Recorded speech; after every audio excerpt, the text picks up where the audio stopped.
Jack, I've got some important news. The head of the CIA has finally given us the green light for the Virtuous mission. Virtual mission? No, the Virtuous mission. The future of our Fox unit depends on it. If it succeeds, we'll be officially organized into a unit. Virtuous mission? Sounds like some kind of initiation ritual. Don't get cocky. This isn't a training op. Right.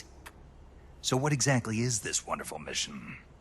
Well, about 2 years ago, a certain Soviet scientist requested asylum in the West through one of our moles.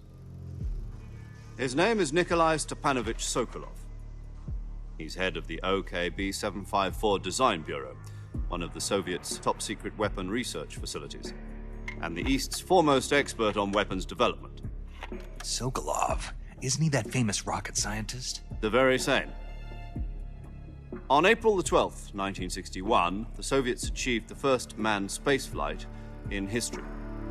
The Earth was blue, but there was no God. Well spoken. The rocket that carried Yuri Gagarin to orbit was the A-1, known as the Vostok rocket. Sokolov is said to be the man most responsible for the multi-engine cluster used in that rocket. After Gagarin's flight, Sokolov left rocket development to become the head of the newly established Design Bureau. From a lowly technician to head of a design bureau, that's quite a success story, so why do you want to defect? It seems he'd become afraid of his own creations. Afraid? Call it a crisis of conscience. And for that, he left his country and his family behind and went over the fence? Not exactly. One of his conditions was that his family was also to be taken safely to the West. We used a mole to get the family out first and succeeded in sneaking Sokolov over the Berlin Wall shortly afterwards. I was the one who conducted the operation. The security on the eastern side was still full of holes back then. Then what? We got Sokolov over in one piece, but the whole ordeal had left him exhausted, and we checked him into a hospital in West Berlin. It took him 2 weeks and more than 600 miles to get from the research facility in the Soviet Union to Berlin. He was in no condition to say anything coherent. And it was only a week later that we had something much bigger on our hands. The Cuban Missile Crisis. October the 16th, 1962, President Kennedy received word that the Soviets were in the process of deploying intermediate-range ballistic missiles in Cuba.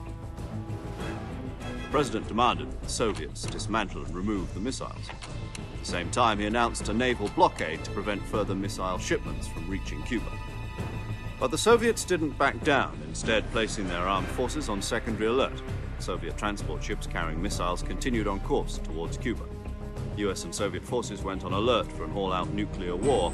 Frantic negotiations were conducted through the UN's Emergency Security Council and unofficial channels to end the hair-trigger standoff. Finally, on October the 28th, the Soviet Union agreed to remove its missiles from Cuba, and so the world avoided a nuclear holocaust. But in order to get the Soviets to pull their missiles out, we had to make a deal. You mean the one where the US agreed to remove its IRBMs from Turkey? No. The Jupiter IRBMs deployed in Turkey were obsolete, and we were going to get rid of them anyway. They had no strategic value whatsoever to either the US or the Russians. The Turkey deal was a ruse, a cover story that was fed to the other intelligence agencies around the world. So what did the Russians really want? Sokolov. They wanted us to return Sokolov. You mean the Soviets pulled out of Cuba just to get their hands on Sokolov? That's right. What the hell was he working on? At the time, we had no idea. We were running out of time. It was either give up Sokolov or risk full-scale nuclear war. In the end, we had no choice. President Kennedy gave in to Khrushchev's demand. The next day, I got Sokolov out of the hospital, handing him over to agents on the eastern side. Sokolov kept on screaming, "Save me," until he disappeared from my sight. Then, a month ago, we received some new information from one of our moles. About Sokolov? Yes. He was taken back to the research facility and forced to continue working on the weapon in question under KGB supervision. What's more, it's on the verge of completion.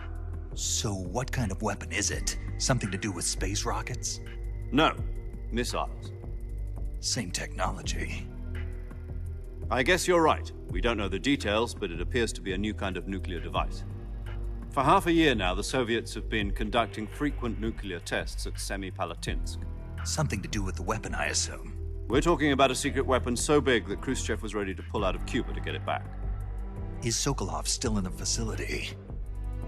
No. According to our intelligence, he's in Selino-Yarsk, a place in the mountains about 3 miles to the west that's known as the Virgin Cliffs. The Virgin Cliffs. Nice name for a virtuous mission. They moved him there just recently. Why? Apparently, they're conducting a field test of the weapon, but it's our best chance to get him back. This mission would never have been possible if he was still in the research facility. This is our last chance. Sokolov must have known that too when he contacted us.